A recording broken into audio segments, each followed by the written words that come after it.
ओम शांति। आज 10 दिसंबर 2020 बाबा के महावाक्य है, मीठे बच्चे, अविनाशी ज्ञान रत्नों का दान ही महादान है। इस दान से ही राजाई प्राप्त होती है, इसलिए महादानी बनो। प्रश्न है, जिन बच्चों को सर्विस का शौक होगा उनकी मुख्य निशानियां क्या होगी? उत्तर है, पहला, उन्हें पुरानी दुनिया का वातावरण बिल्कुल अच्छा नहीं लगेगा। दूसरा, उन्हें बहुतों की सेवा कर आप समान बनाने में ही खुशी होगी। तीसरा, उन्हें पढ़ने और पढ़ाने में ही आराम आएगा। चौथा, समझाते समझाते गला भी खराब हो जाए तो भी खुशी में रहेंगे। पांचवा, उन्हें किसी की मिल्कियत नहीं चाहिए, वह किसी की प्रॉपर्टी के पीछे अपना समय नहीं गवाएंगे। छठा, उनकी रगें सब तरफ से टूटी हुई होंगी। सातवां, वह बाप समान उदार चित्त होंगे, उन्हें सेवा के सिवाय और कुछ भी मीठा नहीं लगेगा। शांति। रूहानी बाप जिसकी महिमा सुनी वह बैठ बच्चों को पाठ पढ़ाते हैं। यह पाठशाला है ना, तुम सब यहाँ पाठ पढ़ रहे हो टीचर से। यह है सुप्रीम टीचर जिसको परम पिता भी कहा जाता है। परम पिता रूहानी बाप को ही कहा जाता है, लौकिक बाप को कभी परम पिता नहीं कहेंगे। तुम कहेंगे अभी हम पारलौकिक बाप के पास बैठे हैं, कोई बैठे हैं, कोई मेहमान बन आते हैं। तुम समझते हो हम बेहद के बाप पास बैठे हैं वर्षा लेने के लिए, तो अंदर में कितनी खुशी होनी चाहिए।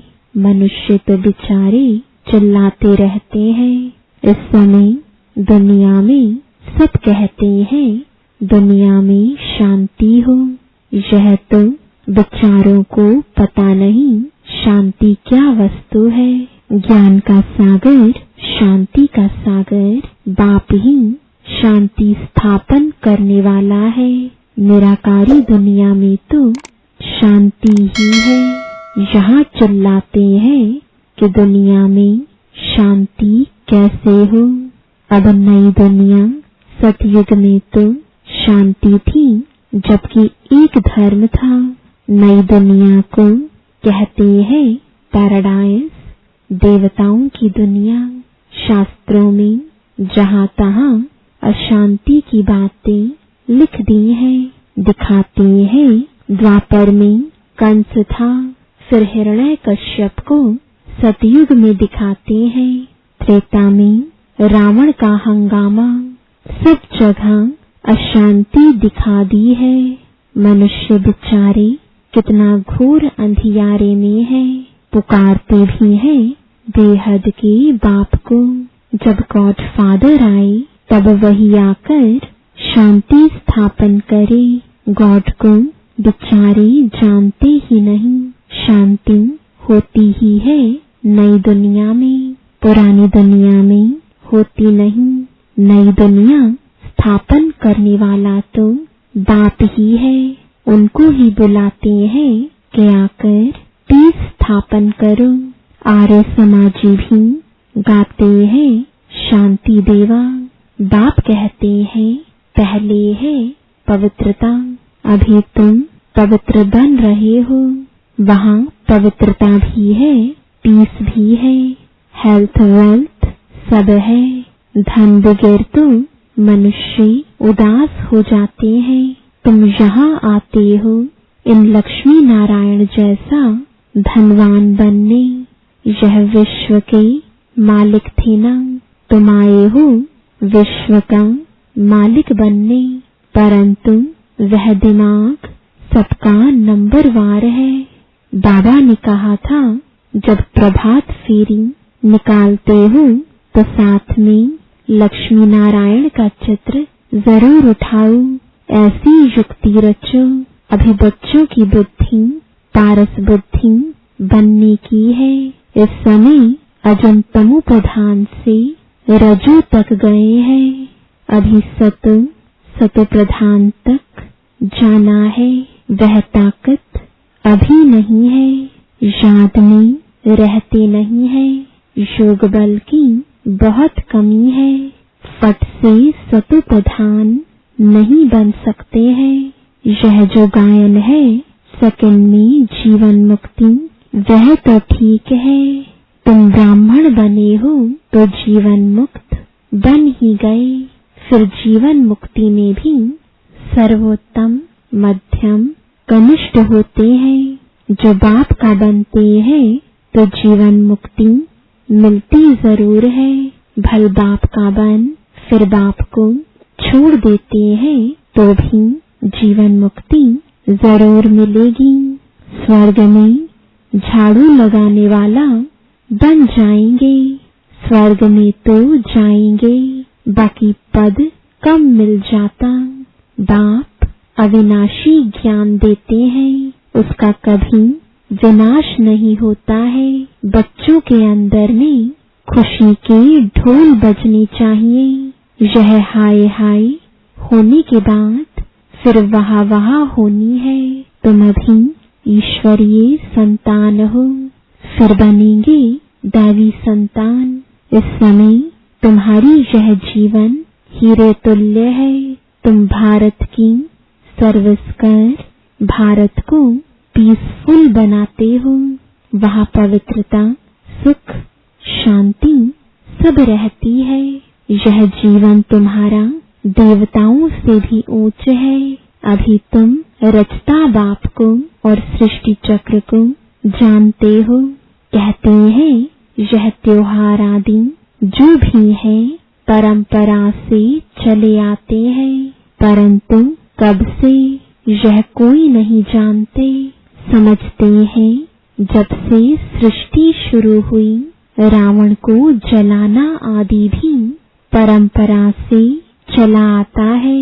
अब सतयुग में तो रावण होता नहीं, वहाँ कोई भी दुखी नहीं है, इसलिए गॉड को भी याद नहीं करते। यहाँ सब गॉड को याद करते रहते।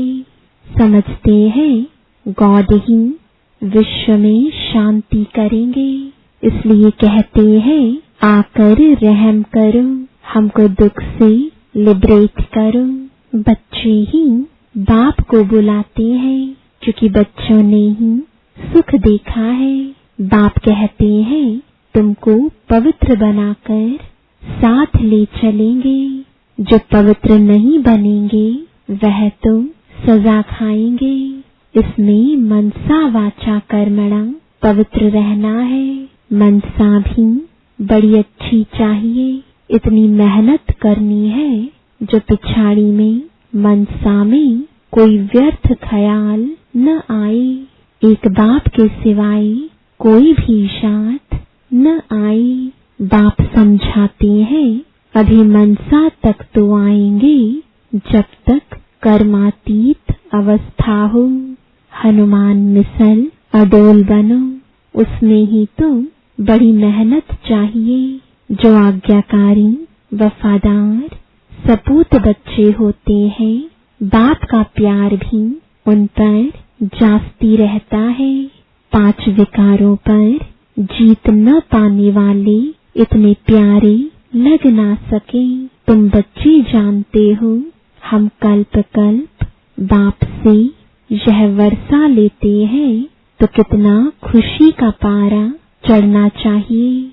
यह भी जानते हो स्थापना तो जरूर होनी है। यह पुरानी दुनिया कब्र दाखिल होनी है जरूर। हम परिस्तान में जाने लिए कल्प पहले मिसल पुरुषार्थ करते रहते हैं।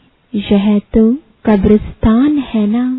पुरानी दुनिया और नई दुनिया की समझानी सीढ़ी में है। यह सीढ़ी कितनी अच्छी है तो भी मनुष्य समझते नहीं है। यहाँ सागर के कंठे पर रहने वाले भी पूरा समझते नहीं। तुम्हें ज्ञान धन का दान तुम जरूर करना चाहिए। धन दिए धन ना खुटे, दानी महादानी कहते हैं ना। जो हॉस्पिटल धर्मशाला आदि बनाते हैं उनको महादानी कहते हैं। उसका फल फिर दूसरे जन्म में अल्पकाल के लिए मिलता है। समझो, धर्मशाला बनाते हैं तो दूसरे जन्म में मकान का सुख मिलेगा। कोई बहुत बहुत धन दान करते हैं तो राजा के घर में व साहूकार के घर में जन्म लेते हैं। वह दान से बनते हैं। तुम पढ़ाई से राजाई पद पाते हो। पढ़ाई भी है, दान भी है। यहाँ है डायरेक्ट, भक्ति मार्ग में है इनडायरेक्ट। शिव बाबा तुमको पढ़ाई से ऐसा बनाते हैं। शिव बाबा के पास तो है ही अविनाशी ज्ञान रत्न। एक एक रत्न लाखों रुपए के हैं। भक्ति के लिए ऐसे नहीं कहा जाता। ज्ञान इसको कहा जाता है। शास्त्रों में भक्ति का ज्ञान है। भक्ति कैसे की जाए उसके लिए शिक्षा मिलती है। तुम बच्चों को है ज्ञान का कापारी नशा। तुम्हें भक्ति के बाद ज्ञान मिलता है। ज्ञान से विश्व की बादशाही का कापारी नशा चढ़ता है। जो जास्ती सर्विस करेंगे उनको नशा चढ़ेगा। प्रदर्शनी अथवा म्यूजियम में भी अच्छा भाषण करने वालों को बुलाते हैं ना। वहाँ भी जरूर नंबरवार होंगे। महारथी, घोड़े सवार, प्यादे होते हैं। दिलवाड़ा मंदिर में भी यादगार बना हुआ है। तुम कहेंगे यह है चैतन्य दिलवाड़ा, वह है जड़, तुम हो गुप्त, इसलिए तुमको जानते नहीं। तुम हो राज ऋषि, वह है हठ योग ऋषि। अभी तुम ज्ञान ज्ञानेश्वरी हो। ज्ञान सागर तुमको ज्ञान देते हैं। तुम अविनाशी सर्जन के बच्चे हो। सर्जन ही नब्ज देखेगा। जो अपनी नब्ज को ही नहीं जानते तो दूसरे को फिर कैसे जानेंगे। तुम अविनाशी सर्जन के बच्चे होना। ज्ञान अंजन सतगुरु दिया, अज्ञान अंधेर विनाश।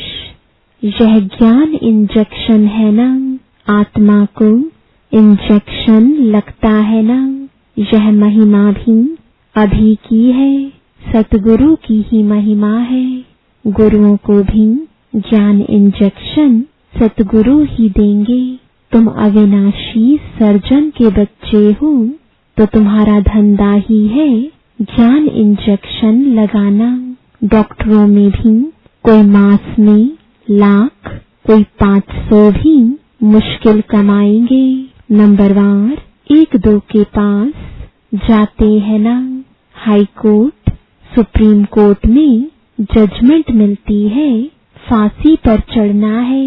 फिर प्रेसिडेंट पास अपील करते हैं तो वह माफ भी कर सकते हैं। तुम बच्चों को तो नशा रहना चाहिए, उदार चित होना चाहिए। इस भागीरथ में बाप प्रवेश हुआ तो इनको बाप ने उदार चित बनाया ना। खुद तुम कुछ भी कर सकते हैं ना। वह इसमें आकर मालिक बन बैठा। चलो, यह सब भारत के कल्याण के लिए लगाना है। तुम धन लगाते हो भारत के ही कल्याण के लिए। कोई पूछे खर्चा कहाँ से लाते हो, बोलो हम अपने ही तन मन धन से सर्विस करते हैं। हम राज्य करेंगे तो पैसा भी हम लगाएंगे। हम अपना ही खर्चा करते हैं। हम ब्राह्मण श्रीमत पर राज्य स्थापन करते हैं। जो ब्राह्मण बनेंगे वही खर्चा करेंगे। शूद्र से ब्राह्मण बने फिर देवता बनना है। बाबा तो कहते हैं सब चित्र ऐसे ट्रांसलाइट के बनाओ जो मनुष्यों को कशिश हो, कोई को झट से तीर लग जाए, कोई जादू के डर से आएंगे नहीं। मनुष्य से देवता बनाना यह जादू है ना। भगवानुवाच मैं तुमको राजयोग सिखाता हूँ। हठ योगी कभी राजयोग सिखला ना सके। यह बातें अभी तुम समझते हो। तुम मंदिर लायक बन रहे हो। इस समय यह सारी विश्व बेहद की लंका है। सारे विश्व में रावण का राज्य है।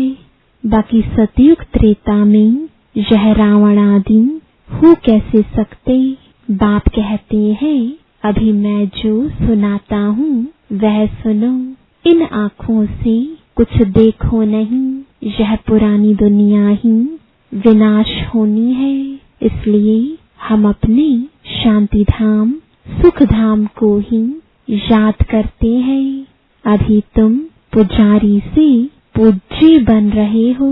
यह नंबर 1 पुजारी थे। नारायण की बहुत पूजा करते थे। अब फिर पूज्य नारायण बन रहे हैं। तुम भी पुरुषार्थ कर बन सकते हो। राजधानी तो चलती है ना। जैसे king Edward the first, second, third चलता है। बाप कहते हैं तुम सर्वव्यापी कहकर हमारा तिरस्कार करते आए हो। फिर भी हम तुम्हारा उपकार करता हूँ। यह खेल ही ऐसा वंडरफुल बना हुआ है। पुरुषार्थ जरूर करना है। कल्प पहले जो पुरुषार्थ किया है वही ड्रामानुसार करेंगे। जिस बच्चे को सर्विस का शौक रहता है उसको रात दिन यही चिंतन रहता है। तुम बच्चों को बाप से रास्ता मिला है तो तुम बच्चों को सर्विस बगैर और कुछ अच्छा नहीं लगता है। दुनियावी वातावरण अच्छा नहीं लगता है। सर्विस वालों को तो सर्विस बगैर आराम नहीं। टीचर को पढ़ाने में मजा आता है। अब तुम बने हो बहुत ऊंच टीचर। तुम्हारा धंधा ही यह है।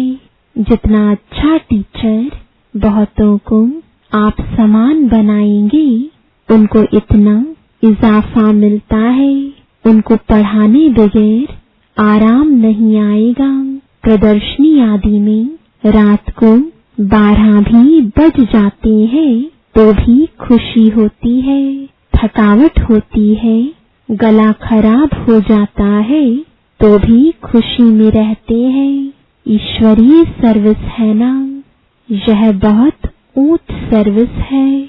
उनको फिर कुछ भी मीठा नहीं लगता है।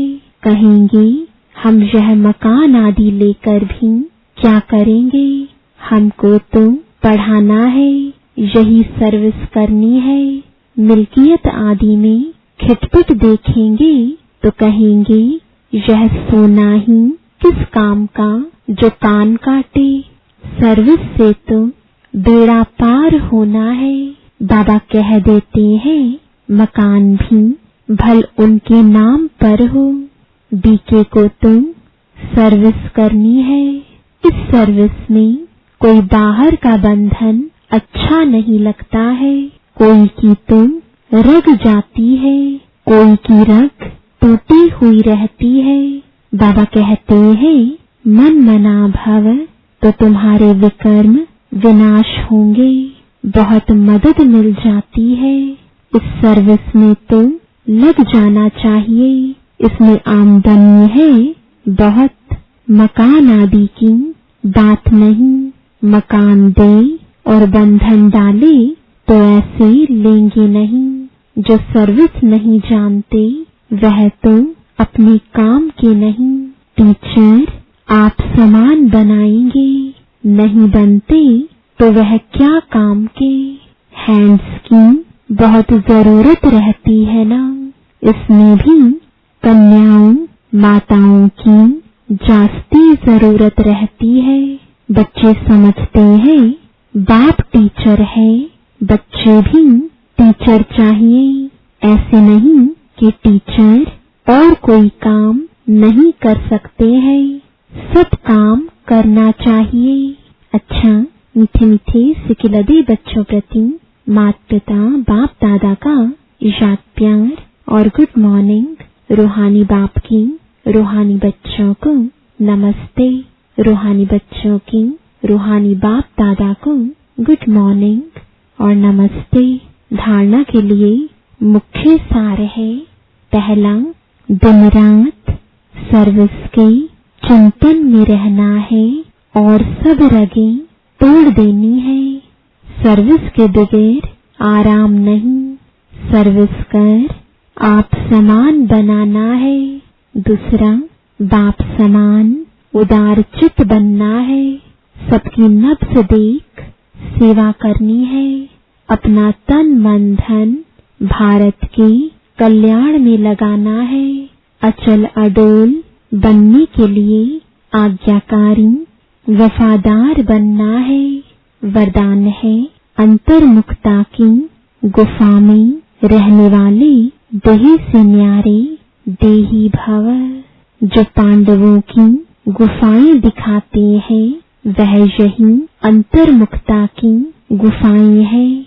जितना देह से न्यारे देही रूप में स्थित होने की गुफा में रहते हो, उतना दुनिया के वातावरण से परे हो जाते हो। वातावरण के प्रभाव में नहीं आते। जैसे गुफा के अंदर रहने से बाहर के वातावरण से परे हो जाते हैं, ऐसे यह अंतर्मुखता की गुफा भी सबसे न्यारा बना और बाप का प्यारा बना देती है। और जो बाप का प्यारा है वह स्वतः सबसे न्यारा हो जाता है। स्लोगन है, साधना बीज है और साधन उसका विस्तार है।